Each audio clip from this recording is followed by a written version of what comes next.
are meant to be safe spaces where we relax, care for our families, and escape the stress of the outside world. However, what if the very products we use daily, cleaning supplies, air fresheners, plastic containers, are silently impacting our health? A question we should indeed ask ourselves every day. Household toxins are a hidden danger lurking in everyday items, and many Nigerians may unknowingly expose themselves and their families to harmful chemicals. Household toxins would be the bane of our conversation today as we would explore sources of household toxins, associated risks, and ways to reduce exposure. I'm Aisha. Salihu. Thank you so much for joining us on Healthy Living today. And now joining us on the program to talk about it is an environmental toxicologist and a public health expert, Dr. Chimeremogor May Ohajinwa. Thank you so much, Doctor, for joining us on the program. Thank you. Now, let me begin with you. Many Nigerians may not be aware of the toxins in our everyday household products. Just like I stated earlier, I'd like to hear from you, Doctor. What would you say are some of the most harmful chemicals commonly found in homes? I mean, I'm talking about plastics, cleaning agents, among others. There are a lot of things that we are exposed to at the household level. There are a lot of household toxins we're exposed to that we are not sure. It's as if it's hidden. We don't even know that they are there in most of the products that we use. And we are mentioning them from cleaning agents, pesticides, herbicides, the one we are using to kill rats in the house, the one we are using in our farm, some plastic bottles, even the water we are drinking. Sometimes we don't even know whether it's contaminated with chemicals. And then we use shutters, you use all the fleets in your house. You have animals at home that you are not taking care of. Even our electronics, by the time you plug them, they are emitting some chemicals that we are not sure of, and the exposure to it for a long time can cause problems. Yes, there are household toxins we are exposed to, just that we are not conscious of them in our environment. Even generator, you're using generator, you see some people are running their generator and the fumes are entering your house, you're not sure it's entering your house, and the children are inhaling it, everybody is inhaling it. So it's just that probably you've not inhaled it at a particular level that it can kill. So yes, at household level there are toxins that we need to be conscious about. I like the fact that you have stated out quite a number of household items that we may not even be aware contain toxins, and we still have these items in our houses. But then again, we have these manufacturers that produce these items, and every day in our markets, we're going to the markets, we buy them, we keep buying them, we put them in our houses, perhaps to clean our homes, to grow our crops or whatever use we may have for them, but then they still contain these toxins. How come these manufacturers, what do they really put in this? I mean, as would I say ingredients now, or would I say what are the sources of these materials that they put that are perhaps harmful, that contain toxins, and then what amount of these toxins are actually very harmful, and how are we expected to know, okay, perhaps you shouldn't buy this particular product, you should avoid this product, or you don't use them in this manner? I think I just want you to clear the air around all of that dynamics. Okay. So first and foremost, there are no products that come into Nigeria that you don't have regulatory bodies around. You have NAFDAC, you have Standard Organization of Nigeria, you have a lot of bodies regulating chemicals that go into the things we use at home. But then there are some of us that get these things, we don't read them. So how many times you take your time to read the labels that says, oh, if you're going to use this fleet in your house, please close the doors, leave the home for so number of hours before you come in. So sometimes people don't obey those rules because those things need to be there for you to work, right? But you have to read the labels so that you can follow the recommendations that they are giving you, so you don't just apply without understanding what you're supposed to do. A good example is sniper, right? So you also have, sometimes you have chemicals that they will write toxic. So you read it, you understand what they're telling you to do, but do you follow it? Alternatively, you can decide to use the ones that say eco-friendly or non-toxic. So those non-toxic ones can also help you to handle that same problem you want to handle at home, like cleaning agents, bleach, all of those things that have it. They are telling you, or they also tell you how to use those things. You keep it out of reach of children so it doesn't poison the children at home. If you work in the hospital, you see instances where at the emergency a child just drank bleach or acid or sniper, or things that are not supposed to be kept close to children. Even drugs, they are medicine, but they are not supposed to be taken just anyhow, because it has side effects as well. Even though yes, it has a good side, but it also has a side effect.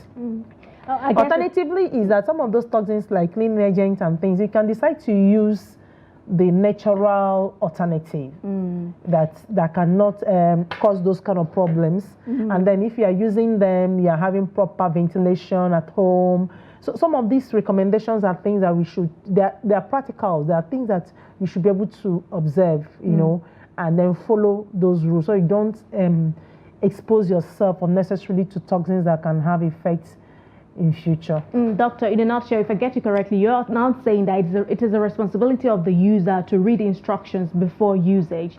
Now, you talked about alternative items and materials that could be used. Many people believe that natural products are always safer. Are there any natural or organic products that still pose risks? And how can consumers make informed decisions about what's truly safe? Okay, how they can, like I said, if for example, cleaning agents, if we are afraid of cleaning agents, because there are some people that are asthmatic, and exposure to certain things can trigger the asthma. So, for example, cleaning agent, there are natural things like lemon, baking powder, some of those things. You can just go online on YouTube and read some of those things if you are allergic to them, if you don't know how to. If your body reacts to it, maybe when you inhale a particular detergent, you start sneezing, coughing, then your body starts having itches, you have a skin. So if you have those things, then you avoid those ones you react to, or you produce your own. I don't think there's anything really you want to do now that you can really find freely online. You can look them up and see, how can I produce my own if I react to this, or if you think this is not okay for you. It's not only detergent. There are people that react to just ordinary toothpaste. They react to it. So you find that you have to find the one that works for you, not that the one you take and then you start having problems. So if you see that, I'm allergic to something, I'm beginning to have rashes, your body is telling you, I don't need this, just stop it. Look for another one. That's why you have plenty of products in the market. It's not just one product for a particular use. So if it's toothpaste and you're reacting to toothpaste A, maybe B will work for you, then follow B. If you're going to use the natural one, our normal chewing stick is good. A lot of those chewing stick contain microbial properties that can help clean up your mouth. You can go for those things. So really, there is always an alternative for it, but you have to look out for it if you know you are allergic to some of those things. So you are careful to see, how can I protect myself, because your body is already telling you, warning you about certain things that is not okay for you. And it's not only that, you can even find them in food. There's a time you had preservatives in beans that was causing a lot of problems. I have had a nephew that related to eating beans and the face was just swollen. So you're careful. You begin to find out, okay, if I'm reacting to this, is there are preservatives in this food that is making me to react? How was the best way to cook beans? For a lot of people, just maybe they soak it overnight, then throw away the water, or boil it, remove the first water, then start cooking if you're not sure. So there are a lot of things if you look out for. So not that your body has already warned you this is not okay, and you are not paying attention, because the next time it's going to happen, you might end up in the hospital. So therefore, it's very much the responsibility of the user. Whether or not you choose to use organic product or unorganic product, you should always check, am I allergic to this or not? And then, of course, you should follow an advisory of probably a public health expert, instead of just do it yourself that we watch online. Now, this now brings me to my next line of question. Let's talk about the use of pesticides. It's very common in Nigerian homes. What are the potential dangers of these chemicals inside the home, and are there safer alternatives for pest control? Oh yeah, okay. So for the Pesticides. There are so many pesticides in the market, depending on what you want to kill, whether cockroach, mosquito, rats, whatever it is you want to treat at home. But also, it's important we read the labels and find out what is the best way to do it. Am I supposed to flit my home or apply any of these chemicals while you have people inside? So, in most of the time, you're not supposed to. So as you're applying it, you're closing the windows and everybody is outside for a particular number of hours before you come in. And when you come in, you must open the windows and ventilate it. Later that air can go out. By that time, the insect you wanted to kill has already died. So these toxins there are also animals, plants that produce these toxins. So the toxins can be both chemical or biological. So any of them that you are treating or you're trying to take care of at home, please make sure that you are reading your labels to be sure what is the correct method. And if you use any of them and you react to it, or anybody in your house react to it, stop using it.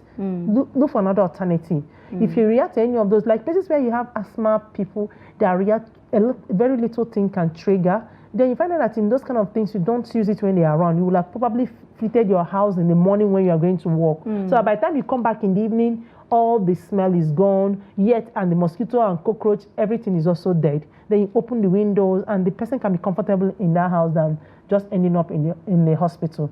Yes, so if you react to those things, there are alternatives that are natural. It's just that we are not probably doing enough research to bring to know some of these alternatives that God has given us. There could be plants that probably if you just put it by your house, snake will run away. If you put it by your house, mosquito will not enter. So, and then Nigeria is such a blessed and very big country that what works for people in, say, for example, in the southeast, people in the north don't even know it exists.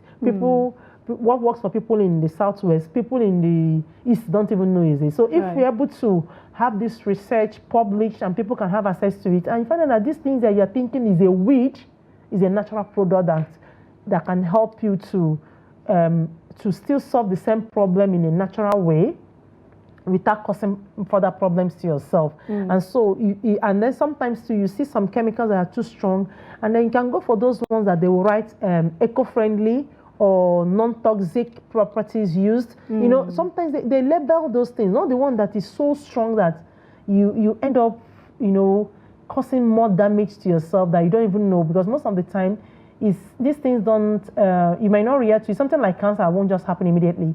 It will take a while, after some time, before it will start manifesting. Remember, it doesn't manifest immediately because also your body is metabolizing them. So some of them will be living, while some of them are being stored in your liver and your kidney. And then after some time, it overcomes your body and then you start reacting to it. So it's called, you call it bioavailability. Then it's being stored and stored and stored, and then after some time, then you start reacting.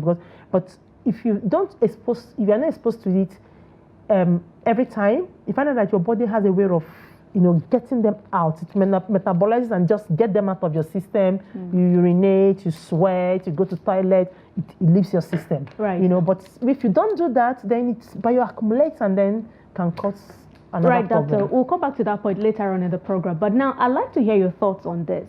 Now, don't you think it's also the responsibility of manufacturers, when they're producing these things, they should state it out clearly in the containers. Like I have seen recently a certain doctor online, he posted that people should beware of, combining toilet cleaners plus bleaches. A lot of people try to combine all of these things, say in the water system, just, they want the system to, the toilet seat to come out brighter and shinier and all that. So they just end up combining all of these chemical products.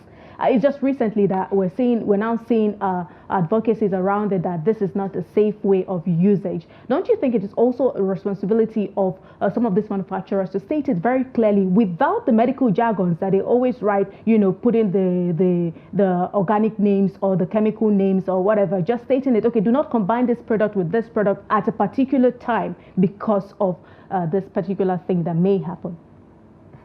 Well, I don't really think so. Just like saying, I go to the market to buy tomato and I decide to buy fish and I add garlic and clove and then I react to uzuza and I decide to add thyme. it's their product they are responsible for. That's what I think. So yes, it's important for us to know that if you are combining all of this, it's not good. And if you ever combine them, please wear nose mask, because even if you don't know whether, as long as you are using those things, be as professional as possible. Wear nose mask, wear the proper PPE. So assuming you don't know, wear your nose mask, wear your hand glove, don't expose your body to it so that you don't inhale it, that it will not start causing problem for you in future.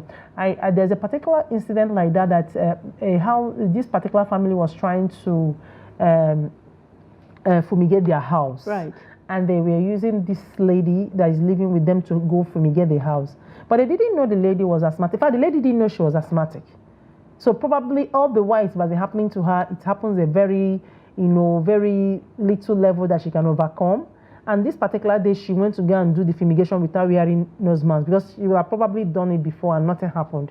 And then this time, and then that was it. That was how they got to know. They thought it was a Wanjia, which is a wizard. Meanwhile, it was just that she was asthmatic. But she didn't even know she was asthmatic. But at that particular day, it triggered it, it became serious. So if you're going to be mixing whatever, whether you're mixing it or you're not mixing it, please, as much as possible, if you're using it in a large quantity, try to protect yourself. Okay, doctor. Now, we have talked about toxins in cleaning products. We've talked about plastics and air fresheners and the likes.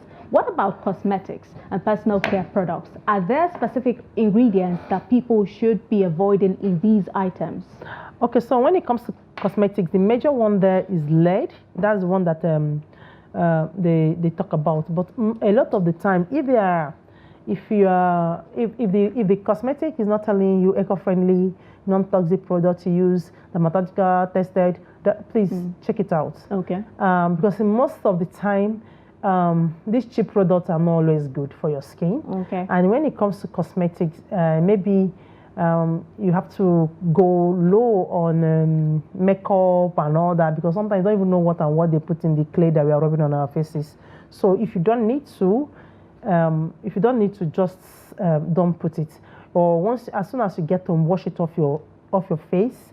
Those kind of basic things. And then if there are names that you are seeing on the products at the label, you can Google them and check, is this okay? And if you are buying, you can also look at the reviews. That's also one of the good things that people do. They look at the reviews. So if you remember, if you go to hospital and doctor asks you, is there anything you are allergic to? So you should be sensitive. Right. If you use a particular makeup, foundation, this one, that one, and by the time you wash it off, your face is doing you somehow, please remember, maybe I'm reacting to this.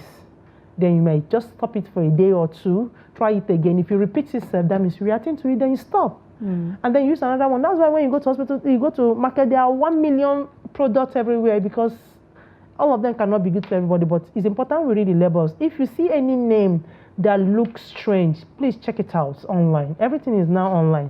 Type it online and look at it. Look at that product. Look at the reviews that people are writing about it before you continue or before you invest your money. That's why you see people buying very expensive products, because they think it's safer for their skin, instead of you to expose yourself to things that will cause problems for you in future. Indeed, we have to verify any product at all, cosmetics or not, that we want to use on our bodies. But then how can we strike a balance between affordability and safety when it comes to household products, especially for low-income families?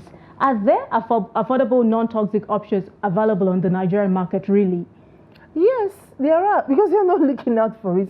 That something is expensive doesn't always make it the best. And then sometimes you see people, because they can do very beautiful marketing, right, very beautiful advertisement, then you just assume that is better. Not always.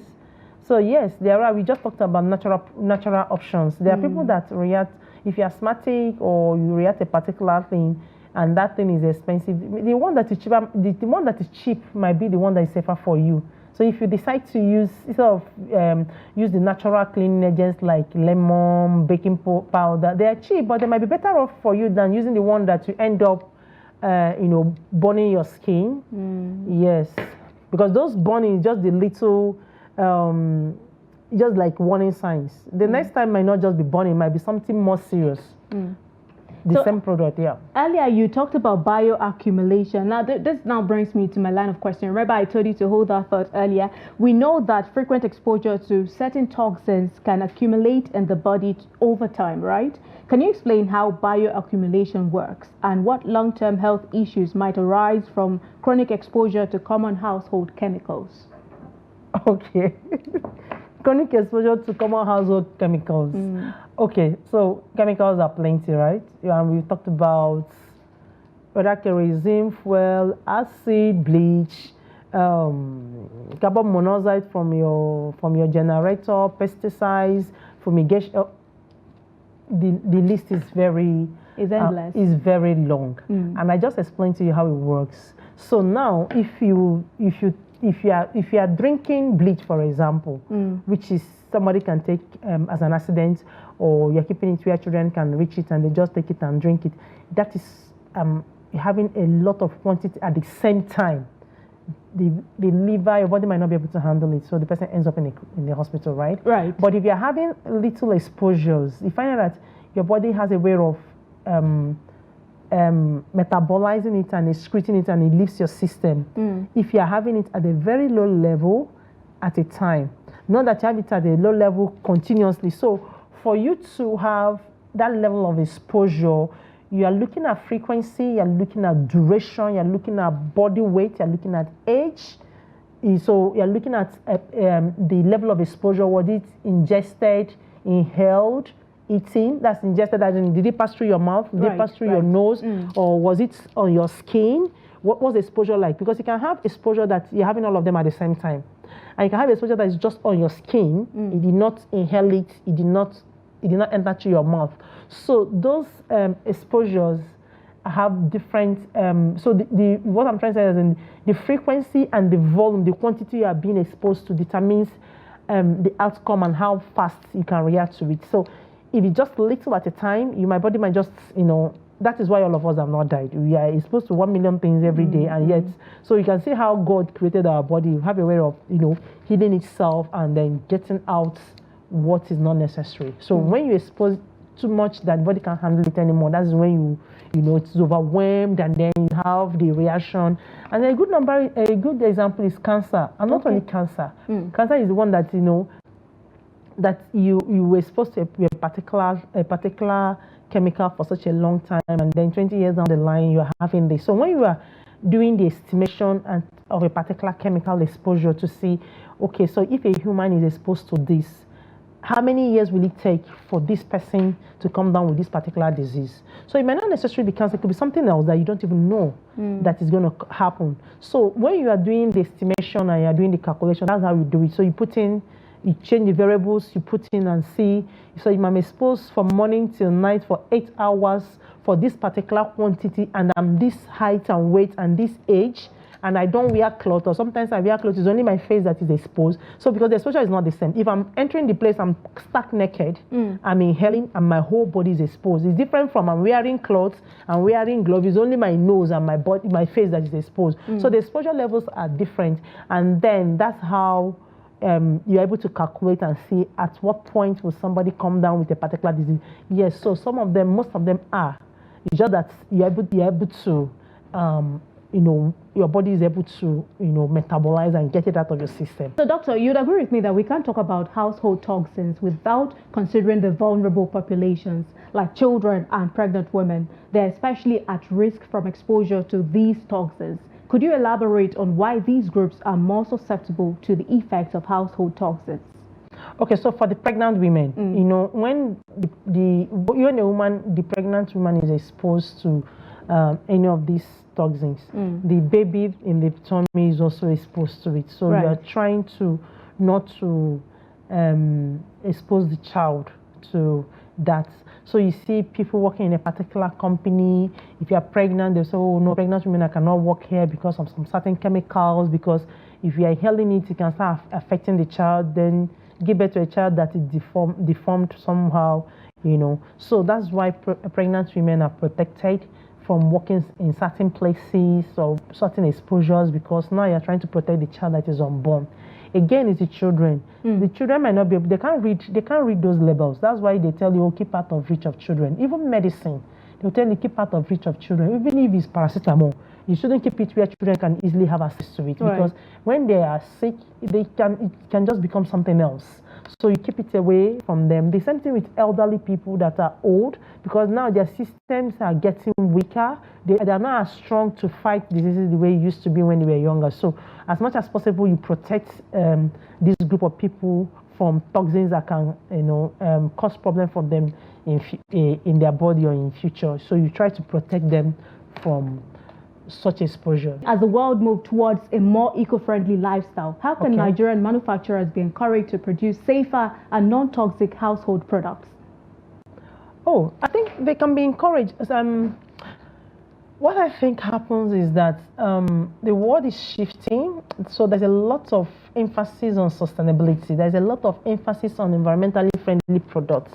There are a lot of emphasis on organic products. So it's like once there is demand, they will just naturally shift because there is a demand. So we are left to raise the awareness, increase people's knowledge on the importance of this. People will start demanding for better products. Then the response is that the manufacturers will react naturally to provide you with a better product, because now people are aware. I remember when NAFDAC was anybody selling pure water under the sun, NAFDAC will attack you. They were on TV every day. People will not even, they won't even buy your pure water because it's under the sun. So there was the knowledge is there. So once the knowledge increases, the demand for better quality will increase. Then of course they have to reply by they need to be in business, they have to respond accordingly. Thank you so we much. are left to really is our job to increase knowledge. All right, thank you so much, Doctor. That's the much we can take from you. There we had Dr. Chimeremogor Ohajinwa, who is an environmental toxicologist and also a public health expert. Thank you so much for your insights and your contribution on the program. And in conclusion, although household toxins are widespread, there is hope in making small changes that can significantly reduce exposure and also improve overall health. From switching to natural cleaning products and safe food storage options to increasing ventilation and making more informed purchasing choices. Nigerians can take practical steps towards a toxin-free home by being mindful of what we use, of course, and what we bring into our homes. We can protect our loved ones from the harmful effects of these hidden toxins and take control of our health in meaningful ways. And that concludes this week's episode of the program Healthy Living on Trust TV. For comments, contributions, and suggestions, do well and subscribe to all of Trust TV's social media handles and download the Trust TV app on iOS and Android devices across their respective stores, and get live updates on the YouTube live stream and the website. Join us next time as we continue to explore subjects crucial to your health and well-being. And just before we leave, we're going to leave you with some of the facts that you probably didn't know about household toxins. I am Aisha. Salihu.